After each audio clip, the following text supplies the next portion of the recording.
تضاد بیانی سے کام لینا اپنا جو ہے نا مہارت سمجھ رہے ہیں، برائی کو آج یعنی اچھائی سمجھ کر اڈاپٹ کیا جا رہا ہے، اور پھر جو انسان کو اچھے کام کرنے لگتا ہے تو لوگ اسے ایک دیوانہ اور مجنون سمجھنے لگے ہیں۔ تو خدمت خلق کا جذبہ، انسانیت سے ہمدردی کا جذبہ، باہمی تعاون کی کیفیت آج دنیا میں انخا ہو گئی ہے۔ آپ دیکھتے ہیں کہ کہیں پر بھی آپ کو ایسے نظارے نہیں نظر آتے ہیں، جبکہ یہ دور جیسا کہ میں نے کہا کہ یہ دور علم اور آگہی کا دور ہے، لیکن اس دور کے اندر انسانی جذبوں اور انسانی قدروں کی کوئی اہمیت باقی نہیں رہی ہے۔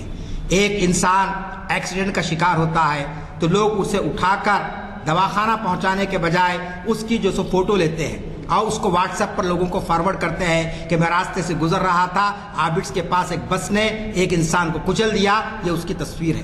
سڑک پر خون بہتا رہتا ہے، لوگ اسے لے جا کر دواخانے میں کم از کم مردے خانے میں شریک نہیں کراتے ہیں، یہ سمجھ کر کہ اگر میں اس کے ساتھ جاؤں گا تو پولیس مجھے جو سو مقدمے میں ماخوذ کر دے گی اور مجھے ناکردہ گناہ کی سزا بھگتنی پڑے گی۔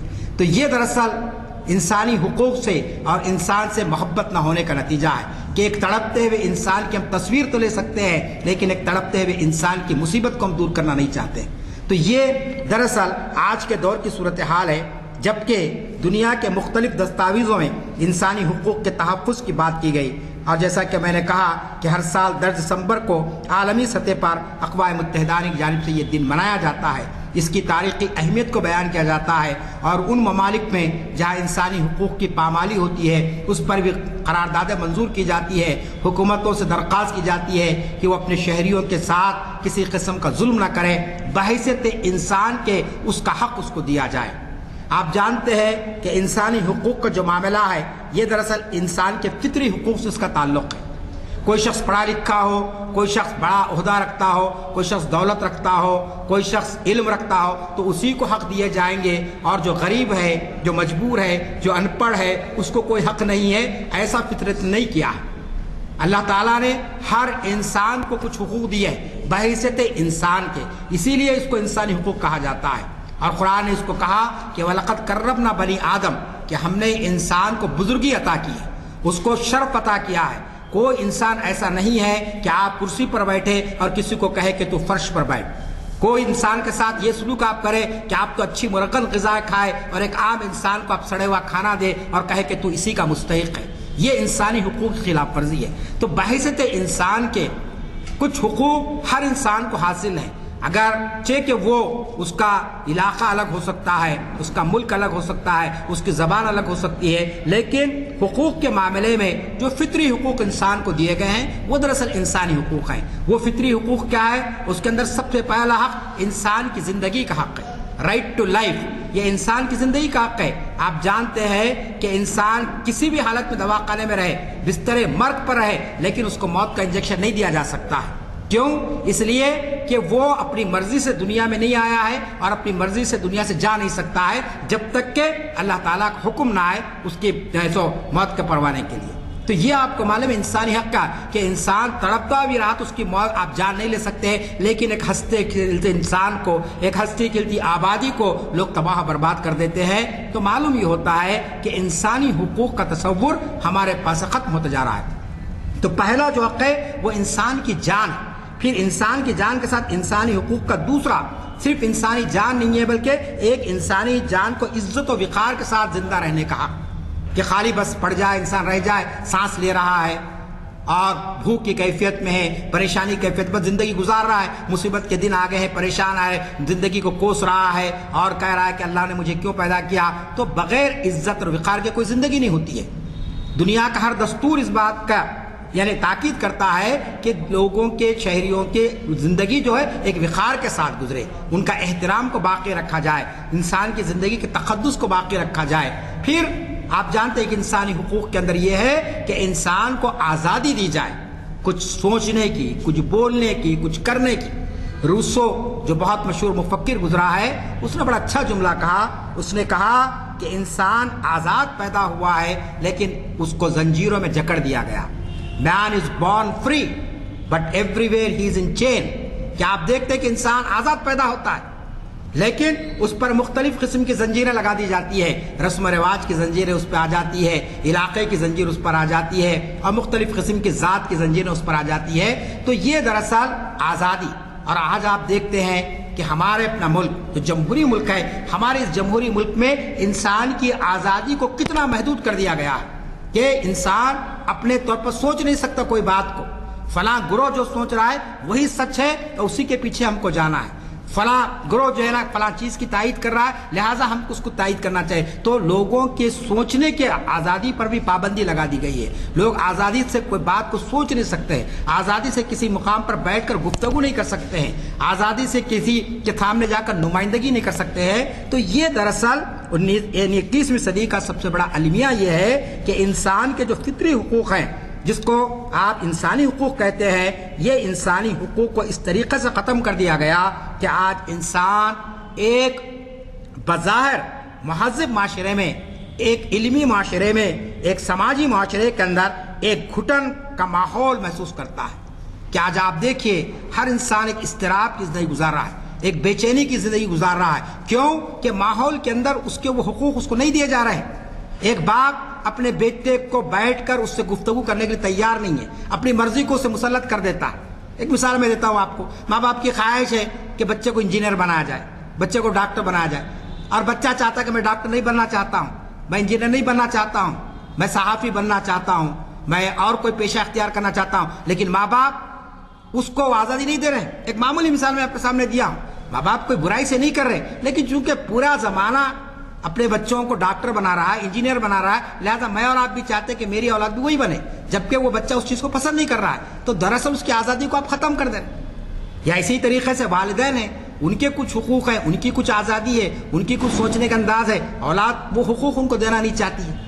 مختلف معاملات کے اندر آپ دیکھتے ہیں تو معاشرے کے ایک فرد سے ہی، ایک خاندان سے ہی حقوق کی پامالی شروع ہو جا رہی ہے، اور وہ جاتے جاتے اسٹیٹ میں، مملکت میں اس طریقے کا ماحول ہو جا رہا ہے کہ لوگ جو ایک مشین بن کر رہ جاتے ہیں.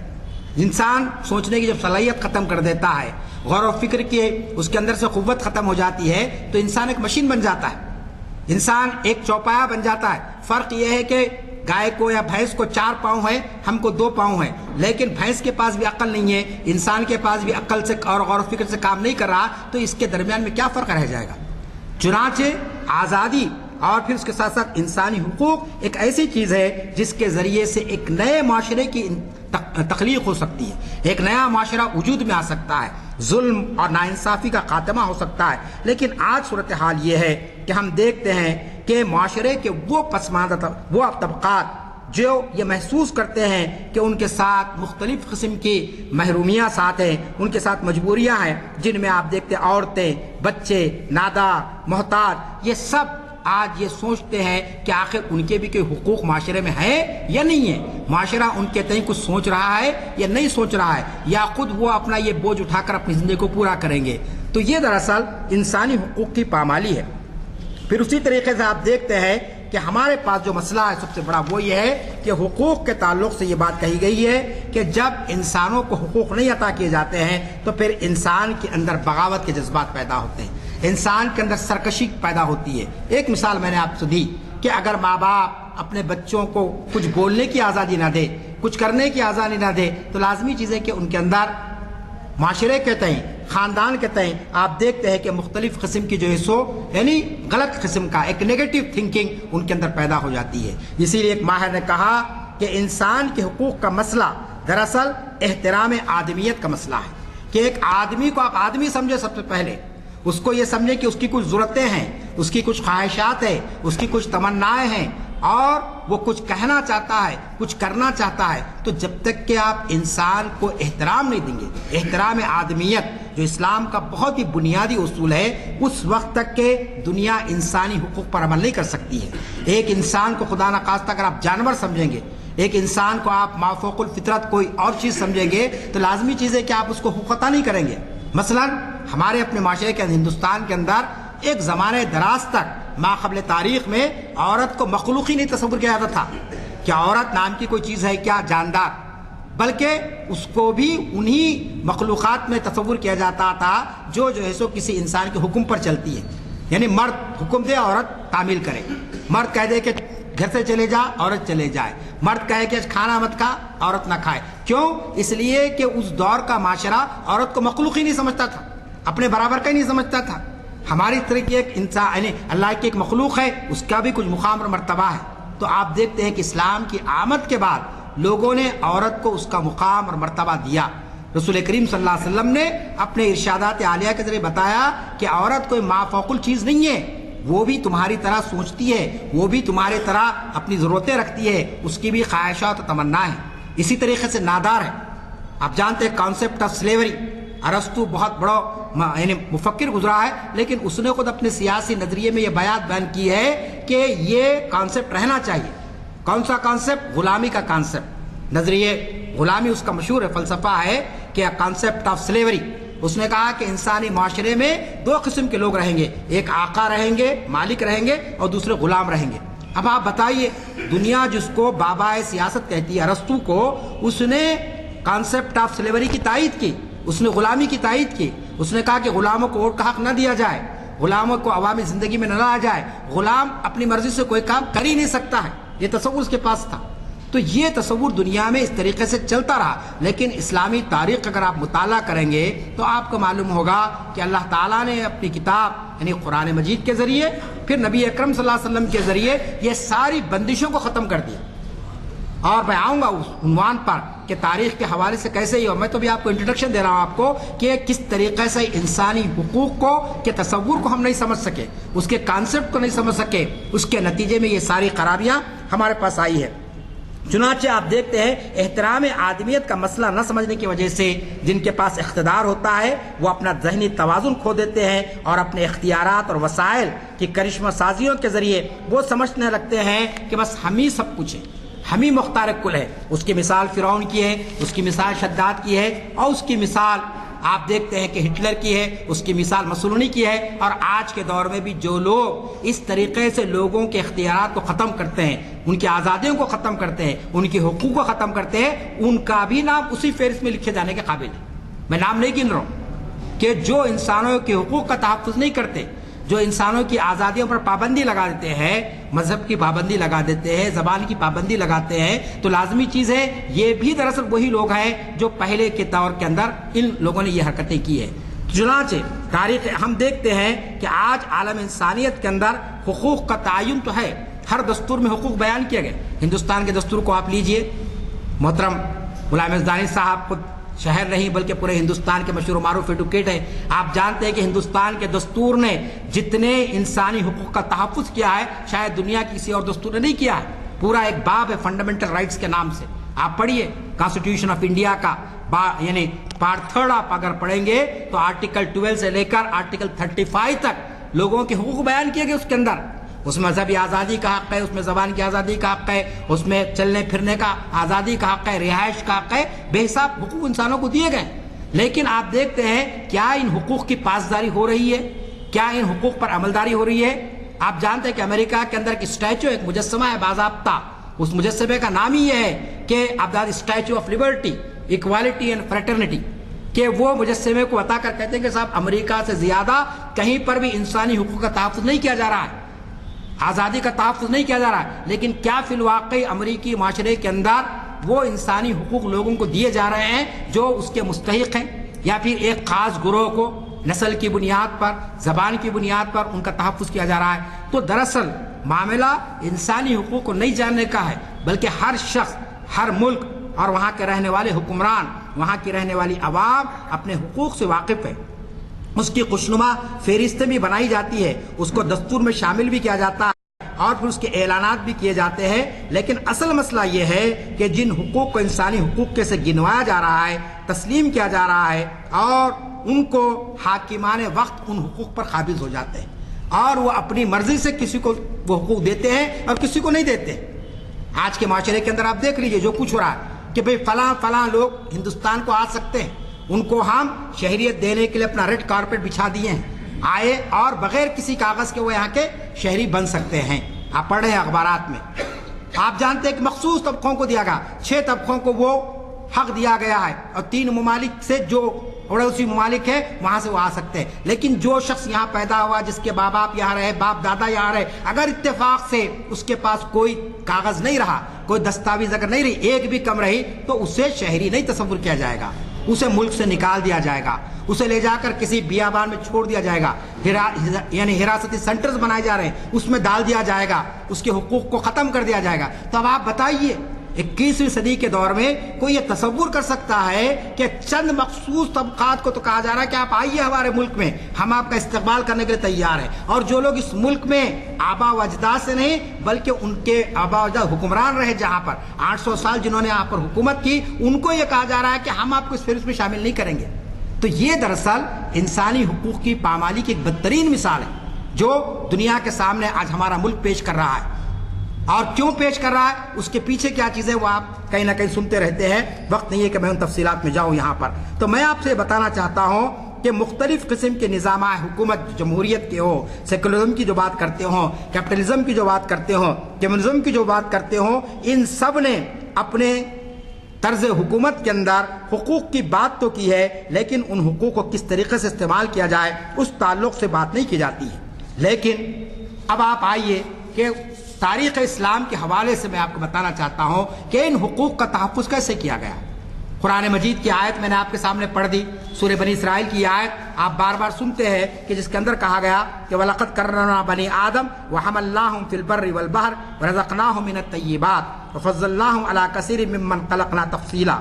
بے شک ہم نے بنی آدم کو بزرگی عطا کی اور انہیں خوشی اور تری میں سواریاں عطا کی اور ان کو پاکیزہ چیزوں سے رزق دیا اور بہت سی مخلوقات پر نمایاں فوقیت بخشی۔ یہ انسان کی صفت کو اللہ تعالیٰ نے بیان کیا، انسان کے مقام کو، کہ اللہ تعالیٰ نے انسانوں کو تمام مخلوقات پر فوقیت عطا کی ہے۔ انسان بحیثیت انسان کے محترم ہے، اس کا احترام کرنا ہم پر فرض ہے۔ کوئی غیر مسلم یہاں پر آ جائے ہمارا فرض ہے ہم اپنی کرسی دے کر اس کو بٹھائیں، اگر جگہ نہیں ہے۔ بھوکا کوئی آ جائے کسی مذہب سے تعلق رکھتا ہو، ہم بھوکے رہ کر اس کو کھانا کھلائے، یہ اسلام کی تعلیم ہے۔ تو انسانی حقوق کے اندر مذہب کا کوئی بھید بھاؤ نہیں رکھا گیا، ذات کا کوئی بھید بھاؤ نہیں رکھا۔ کہا گیا کہ ہم نے بہت سی مخلوقات پر اس کو نمایاں بخشش کی اور بزرگی عطا کی۔ جب اللہ نے انسان کو بزرگ بنا دیا، ہم کہتے ہیں کہ اللہ بزرگ و برتر ہے، اللہ کے لیے ساری بزرگی سزاوار ہے، ہم تو حقیر بندے، لیکن اللہ تعالیٰ یہ کہہ رہا ہے کہ میں نے جس مخلوق کو پیدا کیا اس کو میں نے بزرگ بنایا۔ اور اس کی بزرگی کی مثال کیا ہے؟ حضرت آدم علیہ السلام کے سامنے سجدہ کرنے کا سب کو حکم دیا گیا اور سب نے سجدہ کیا سوائے شیطان کی۔ تو یہ حضرت آدم کے سامنے سجدہ کر کے بتانے کا مقصد یہ تھا کہ میں جس مخلوق کو پیدا کر رہا ہوں یہ میری کائنات کی سب سے معزز ترین مخلوق ہے اور یہ میرے نمائندے ہیں، تمہارے لازمی ہے کہ تم ان کا احترام کریں۔ پھر اسی طریقے سے آپ دیکھتے ہیں کہ قرآن مجید میں سورہ 3 میں کہا گیا لَقَدْ خَلَقْنَا الْإِنسَانَ فِي أَحْسَنِ تَقْوِيمٍ، کہ ہم نے انسان کو بہترین ساخت پر پیدا کیا ہے۔ کسی شخص کو آپ اس کا رنگ کے بنیاد پر، اس کے علاقے کی بنیاد پر یا کسی اور بنیاد پر نہیں کر سکتے ہیں۔ پھر نبی اکرم صلی اللہ علیہ وسلم نے کیا فرمایا؟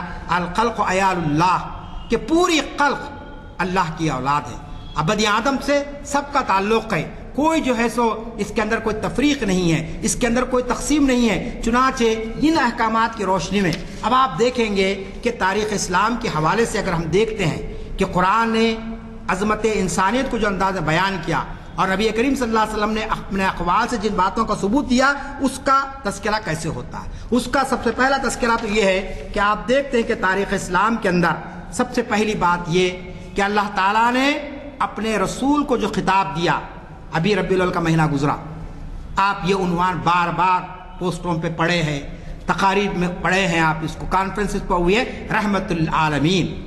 آپ جانتے ہیں کہ اللہ تعالیٰ کوئی اور خطاب آپ کو دے سکتا تھا، لیکن قرآن میں اعلان کیا گیا وما ارسلناک الا رحمت للعالمین، کہ اے نبی صلی اللہ علیہ وسلم ہم نے آپ کو نہیں بھیجا مگر یہ کہ سارے عالمین کے لیے رحمت بنا کر۔ اب آپ بتائیے، جب آپ سب سے بڑی جو صفت ہے یہ انسانی حقوق سے اس کا تعلق ہے، اگر اللہ تعالیٰ رحمت للعالمین کے بجائے رحمت للمسلمین بنا کر بھیجتا تو لازمی چیز ہے کہ انسانی حقوق کی نفی ہوتی وہاں پر، یعنی مسلمین کو ایک مقام دیا جا رہا ہے، یہ جو بنائے گئے ہیں رسول یہ صرف مسلمین کے لیے رحمت بنا کر بھیجے گئے، مسلمانوں کے لیے رحمت بنا کر بھیجے گئے ہیں، اہل ایمان کے لیے رحمت بنا کر بھیجے گئے، ان لوگوں کے لیے رحمت بنا کر بھیجے گئے ہیں جنہوں نے آپ کی شریعت کو قبول کیا ہے۔ نہیں، یہ کہا گیا کہ نبی کریم صلی اللہ علیہ وسلم کو اللہ تعالیٰ نے رحمت للعالمین بنا کر نہیں بھیجا، بلکہ رحمت للمسلمین بنا کر نہیں بھیجا، بلکہ رحمت للعالمین بنا کر بھیجا، تاکہ ساری دنیا کو یہ پیغام جائے کہ آپ سب کے لیے رحمت بنا کر بھیجے گئے۔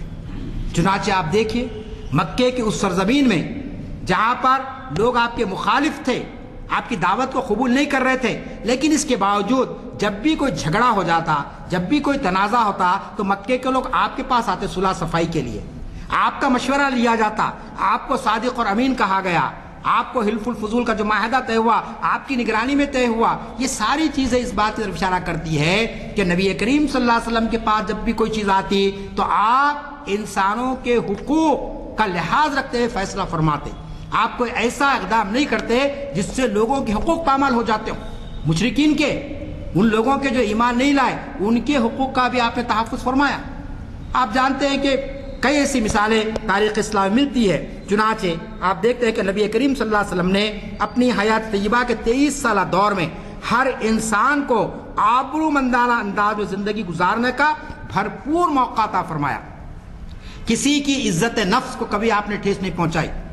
آپ کی مجلس میں جہاں حضرت ابوبکر صدیق رضی اللہ تعالیٰ عنہ جیسی شخصیت موجود تھی جو حسب و نسب کے لحاظ سے بھی بڑے اعلیٰ تھے، حضرت عمر رضی اللہ تعالیٰ عنہ مکے کے ایک بہت بڑے خاندان سے جن کا تعلق تھا، لیکن اسی مجلس میں حضرت بلال حبشی بھی تھے جو بہت ہی کالے تھے، جن کا کوئی حسب و نسب نہیں تھا، لیکن اللہ کے رسول نے حضرت بلال حبشی کو بھی وہ مقام دیا جو حضرت ابوبکر کا جو مقام تھا۔ کیوں؟ اس لیے کہ اگر وہاں حسب و نسب کی بنیاد پر تفریق کر دیتے تو دنیا یہ کہتی کہ آپ کے رسول تو قریش کے لوگوں کو چاہتے تھے، عام لوگوں سے کوئی محبت کا سلوک آپ نے نہیں کیا۔ لیکن ایک واقعہ بھی، ایک مورخ لکھتا ہے، ایک واقعہ بھی تاریخ اسلام کا ایسا نہیں بتایا جا سکتا ہے کہ جس میں انسانی حقوق کے معاملے میں ذری بھی کوئی کوتاہی کی گئی ہو۔ چنانچہ نبی اکرم صلی اللہ علیہ وسلم نے اس دور میں جبکہ اسلام اپنے ابتدائی دور میں تھا، محروم طبقوں کا خاص طور پر خیال رکھا اور ان کے مقام و مرتبے کو دنیا کے سامنے واشکاف انداز بیان کیا۔ اس کے لیے بے شمار مثالیں مل سکتی ہے۔ حضرت زید کے واقعے کو یاد کیجیے۔ حضرت زید آپ کے غلام تھے، آپ کے خدمت گزار تھے، اور آپ دیکھتے ہیں کہ خدمت گزار کیا کرتا ہے؟ خدمت گزار پاؤں دباتا ہے، خدمت گزار آپ کی کوئی خدمت کرتا ہے، آپ کی ضرورت کو پوری کرتا ہے، آپ اس کو لے کے نہیں پھرتے ہر جگہ پہ ساتھ، آپ لے کے کھانا نہیں کھاتے اس کے ساتھ، آپ سے مراد معاشرہ، ہم تو آپ تو کرتے ہیں، لیکن عام لوگ ہمارے پاس تصور یہ ہے کہ بھئی جو ہمارا خدمت گزار ہے اس سے ہم کو ڈسٹنس رکھنا چاہیے، وہ ہمارے دیوان خانے میں نہیں بیٹھ سکتا، ہمارے بازو آ کر ہمارے معاملات میں مداخلت نہیں کر سکتا ہے۔ لیکن آپ جانتے ہیں کہ حضرت زید جو آپ کے غلام تھے، آپ کے پاس رہ رہے تھے، اور جب ان کے والد کو اطلاع ملی کہ زید مکے میں فلاں شخص کے پاس ہے، تو آپ جانتے ہیں کہ وہ لوگ آئے، آپ کے والد آئے، آپ کے چچا آئے، کہا کہ بیٹے ہم بہت تم کو تلاش کیے، بہت بعد میں ہم کو معلوم ہے کہ تم مکے میں محمد ابن عبداللہ کے گھر میں غلام بن کر ہو، چلو اب ہمارے گھر کو ہمارے ساتھ۔ حضرت زید نے کیا جواب دیا؟ حضرت زید نے کہا کہ نہیں، آپ محمد رسول اللہ صلی اللہ علیہ وسلم میرے والد ہیں، محمد صلی اللہ علیہ وسلم میرے سرپرست ہیں، میں اس گھر کو چھوڑ کر کہیں جانے والا نہیں ہوں۔ یہ الفاظ کیا یوں ہی نکلتے ہیں؟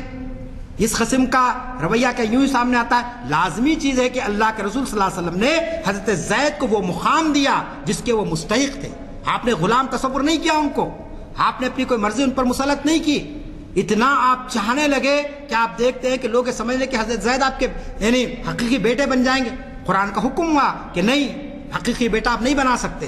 تو آپ بتائیے اس درجے تک آپ نے حضرت بلال کو محبت دی اپنی۔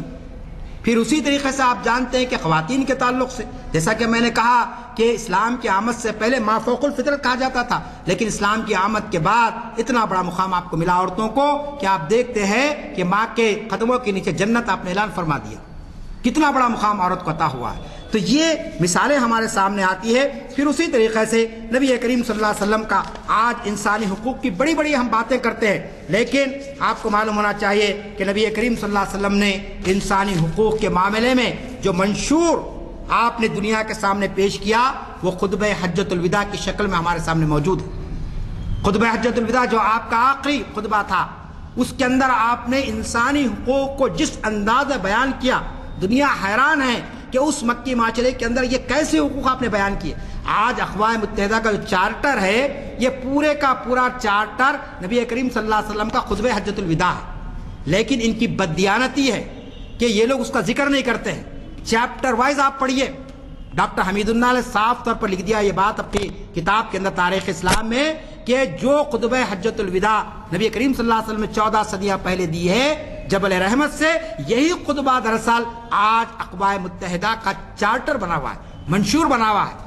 اور اس خطبے کے اندر جو باتیں آپ نے بیان کی، میں اس کی تفصیلات میں یہاں پہ نہیں جا سکتا ہوں، لیکن دو باتیں آپ کے سامنے رکھتا ہوں جو نبی کریم صلی اللہ علیہ وسلم نے اس موقع پر بیان کی کہ کس طریقے سے آپ نے اس خطبے میں یہ بات بیان کی کہ لوگوں کوئی جو ہے نا عربی پر کوئی عجمی کو کوئی یعنی فوقیت حاصل نہیں ہے، کالے کو گورے پر فوقیت حاصل نہیں ہے، وہ ساری چیزوں کو آپ گنتے ہوئے رہے۔ اور اس کے بعد آپ نے بتایا کہ لوگوں تم اپنے لوگوں کا خیال رکھو، کن لوگوں کا؟ جو تمہارے دیر دست ہوں۔ فرمایا کہ لوگوں تمہارے خون، مال اور عزتیں ایک دوسرے پر قطعاً حرام کر دی گئی ہے، اور زمانے جاہلیت کے سارے خون اب کلعدم ہیں، اور میں سب سے پہلے اپنے حق میں اس چیز کو کلعدم قرار دیتا ہوں۔ پھر اسی کے بعد وہ ساری باتیں جو کہی جاتی ہے آپ پڑھیے خطبہ حجۃ الوداع کو، تو آپ کو اندازہ ہوگا کہ نبی کریم صلی اللہ علیہ وسلم نے ایک ایک چیز کو اس خطبے میں بیان کر دیا کہ ناداروں کے حقوق کیا ہے، عورتوں کے حقوق کیا ہے، بچوں کے حقوق کیا ہے، اور کس طریقے سے ایک انسانی معاشرہ تشکیل جا سکتا ہے۔ پھر اس کے بعد آپ جانتے ہیں کہ آپ کے جانے کے بعد خلفائے راشدین نے انسانی حقوق کی کتنی زبردست خدمت انجام دی، کس طریقے سے حضرت ابو بکر صدیق رضی اللہ تعالیٰ عنہ کا وہ تاریخی جملہ ہمارے سامنے آتا ہے کہ آپ نے فرمایا کہ میری نظر میں سب سے کمزور وہ ہے جو دنیا کی نظر میں سب سے طاقتور ہے۔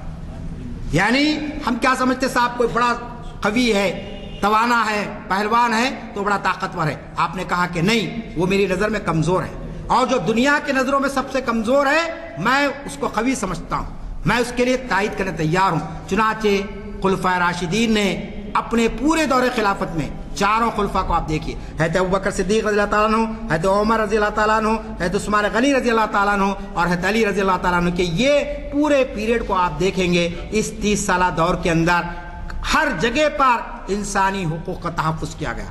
کیسے کیا گیا؟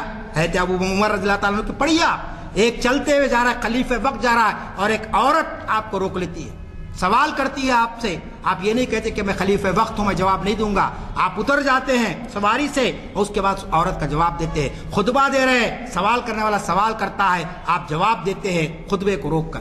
تو یہ دراصل انسانی حقوق کا معاملہ تھا۔ چنانچہ میں آپ کے سامنے یہ بات کہنا چاہتا ہوں کہ خلفائے راشدین نے ظالم کو کبھی ظلم کرنے کے لیے نہیں چھوڑا، اور مظلوم کی حمایت نہ کی گئی ہو ایسی کوئی مثال تاریخ میں نہیں ملتی ہے۔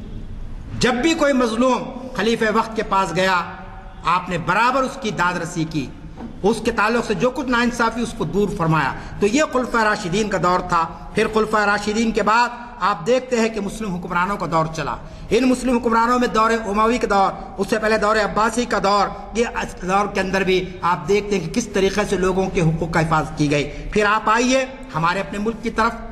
ہمارے اپنے ملک میں آپ جانتے ہیں کہ 800 سال تک مسلمانوں نے حکومت کی، اور اس کے اندر آپ دیکھتے ہیں انسانی حقوق کی ایسی درخشاں مثالیں ہماری تاریخ کے صفحات موجود ہے کہ دنیا اس کو پیش نہیں کر سکتی۔ کس طریقے سے، چاہے وہ مغلیہ دور ہو، چاہے وہ سلطنت دہلی کا دور ہو، یا ہمارے نظام کا دور دکن کا آصف جاہی دور ہو، یا اس سے پہلے کا دور ہو، آپ دیکھتے ہیں کہ بے مثال آپ کو واقعات ملیں گے کہ کس طریقے سے لوگوں کے حقوق کا تحفظ کیا گیا۔ ایک مثال میں آپ کو دیتا ہوں۔ لوگ یہ کہتے ہیں کہ صاحب ہندوستان سے مسلمانوں کو چلے جانا چاہیے۔ مجھے آپ بتائیے، جب مسلمانوں کا دور تھا کون سی طاقت ایسی تھی جو یہاں پر لوگوں کو، کیا اگر بادشاہ چاہتا پوری کی پوری آبادی کو مسلمان نہیں بنا سکتا تھا؟ سب کو کیا کلمہ پڑھنے پر مجبور نہیں کیا جا سکتا تھا؟ سوچیے تھوڑی دیر کے لیے۔ لیکن اسلام نے اس کی اجازت نہیں دی۔ اسلام نے بزور طاقت تب اسلام کی تبلیغ کرنے کی اجازت کسی کو نہیں دی ہے۔ چنانچہ ہمارے حکمرانوں نے کسی کو زبردستی مسلمان نہیں بنایا۔ اسلام کی تبلیغ کی صوفیاء اکرام نے، لیکن صوفیاء اکرام نے کبھی کسی پر زور و زبردستی نہیں کی کہ تم اسلام کو قبول کر لو۔ اس کی تعلیمات دنیا کے سامنے پیش کی گئی۔ تو میں آپ سے یہ کہنا چاہتا ہوں کہ ان احترام انسانیت کی جو تعلیمات ہم کو دی گئی ہے، آج اس کو مشعل راہ بنانے کی ضرورت ہے۔ ہم سب سے پہلے اپنے معاشرے کے اندر جو لوگ ہمارے زیر نگی ہیں یا زیر دست ہے، ان کے حقوق کا ہم تحفظ کریں۔ والدین ہیں، اپنے بچوں کے حقوق کا تحفظ کرے، اولاد ہے، اپنے والدین کے حقوق کا تحفظ کرے، پڑوسی کے حق کو ہم ادا کریں۔ نبی کریم صلی اللہ علیہ وسلم کا بہت مشہور قول ہے، آپ کے اقوال پڑھیے، پڑوسی کے تعلق سے آپ نے کیا کہا؟ کہ اگر کوئی پڑوسی 3 دن اگر بھوکا سو جائے تو لازمی چیز ہے کہ آپ کے ایمان کے لالے پڑ جاتے ہیں. آپ کا تہجد، آپ کی نمازیں، آپ کی صدقہ خیرات، یہ سب بازو. اگر آپ کا پڑوسی بھوکا رہ جائے، اور پڑوسی کی تخصیص نہیں کی آپ نے نہیں کہا کہ مسلمان پڑوسی، کرسچن پڑوسی، نہیں، کوئی پڑوسی ہو اگر وہ بھوکا رہ رہا ہے تو آپ کی عبادتیں اللہ کے پاس قابل قبول نہیں ہوتی ہے. تو اس طریقے سے آج انسانی حقوق کی بڑی بڑی تنظیمیں ہیں، سب کچھ ہے، لیکن آپ دیکھتے ہیں ایک گروہ یہ چاہتا ہے محض مذہب کی بنیاد پر کسی کے حق کو چھین لیا جائے، تہذیب کی بنیاد پر حقوق کو پامال کیا جائے. ہمارے لیے ضرورت اس بات کی ہے کہ نبی کریم صلی اللہ علیہ وسلم نے حجۃ الوداع کے موقع پر جو خطبہ دیا اور جو انسانی حقوق کا سب سے کارآمد اور سب سے لازوال منشور ہے، اس منشور کے ایک ایک نقطے کو دنیا کے سامنے لانے کی ہم کوشش کریں اور بتائیں کہ کس طریقے سے انسانی حقوق کا تحفظ کیا جاتا ہے. اور اگر انسانی حقوق کا تحفظ نہیں کیا جائے گا تو سماج کیا ہو جائے گا؟ سماج ایک جہنم زار بن جائے گا، جس کی مثالیں آج ہمارے سامنے ہیں کہ کوئی عورت آزادی کے ساتھ چل نہیں سک رہی ہے، کوئی بچہ نکل کے بازار کو جا نہیں سک رہا ہے. خوف کا، دہشت کا ایک ماحول آپ دیکھتے ہیں کہ پوری سوسائٹی پر حاوی ہو چکا ہے. مغربی معاشرے کو ہم بہت اچھا معاشرہ تصور کرتے ہیں، لیکن اخبارات میں پڑھتے ہیں کہ بعض وقت ایک جنونی ایک بندوق لیتا ہے اور پورے بچوں پر گولی چلا دیتا ہے. کوئی شخص نکلتا ہے بازار کے اندر گولیاں چلا دیتا ہے. تو کوئی معاشرہ آج محفوظ نہیں ہے اور ہر جگہ پر انسانی حقوق کی پامالی کی جا رہی ہے. لیکن اگر حکومتیں انسانی حقوق کی پامالی کرنے لگیں گی تو لازمی چیز ہے کہ پورا ملک کے اندر، پورے معاشرے کے اندر ایک افراتفری کا ماحول پیدا ہو جائے گا.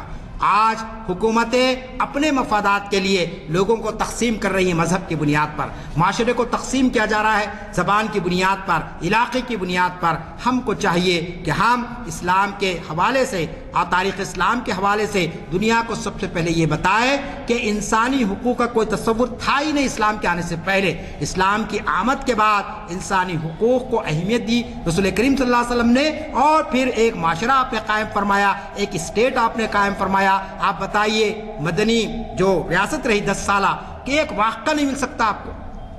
میں اپنی گفتگو ختم کرتا ہوں نبی کریم صلی اللہ علیہ وسلم کے اس حدیث پر. آپ صلی اللہ علیہ وسلم نے فرمایا کہ لوگوں ایک وقت آئے گا، ایک وقت ایسا آئے گا کہ ایک عورت ایک طویل فاصلہ طے کرے گی اور اسے سوائے اللہ کے خوف کی کوئی خوف نہ ہوگا، جبکہ وہ زیور پہنے ہوئی ہوگی، پورے جسم پہ اس کے زیور ہوگا، لیکن اسے کوئی چور کا، کوئی اچکے کا کوئی خوف نہ ہوگا.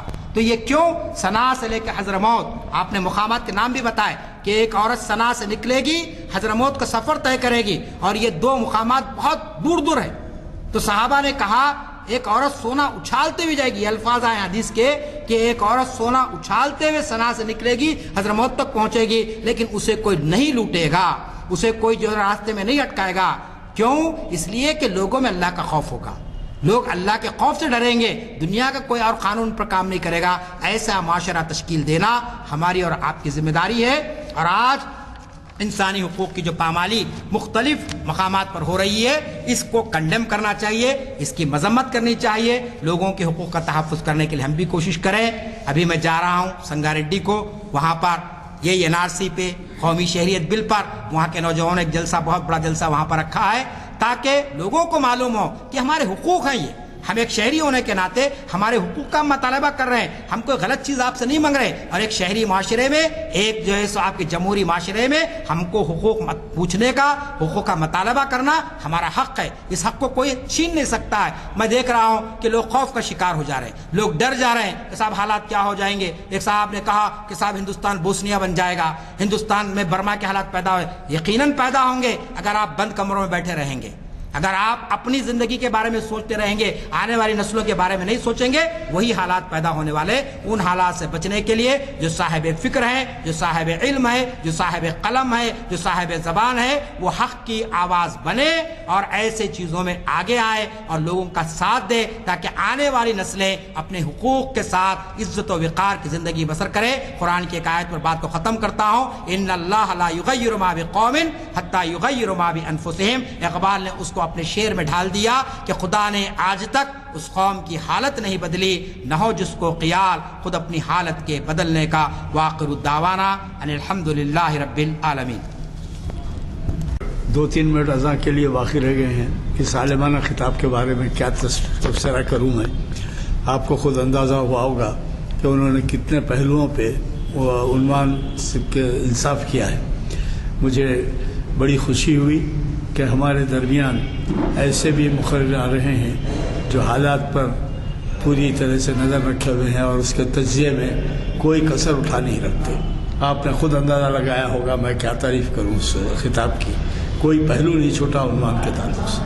بہرحال چونکہ وقت ہو چکا ہے دعا کی گزارش کرتا ہوں اور آئندہ چہارشنبے کے دن ضرور تشریف لائیے اور پیر کے دن شریعت انفارمیشن کی سروس اس کا خطاب ہے. اس سے ایک خاص دعا پڑھی جا رہی ہے. میں بھی وہی دعا پہ اپنی بات ختم کرتا ہوں.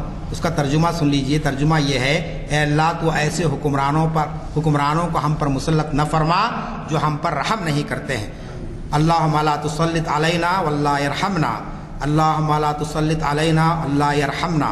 اللہم لا تسلط علینا اللہ یرحمنا. وآخر دعوانا ان الحمد للہ رب العالمین.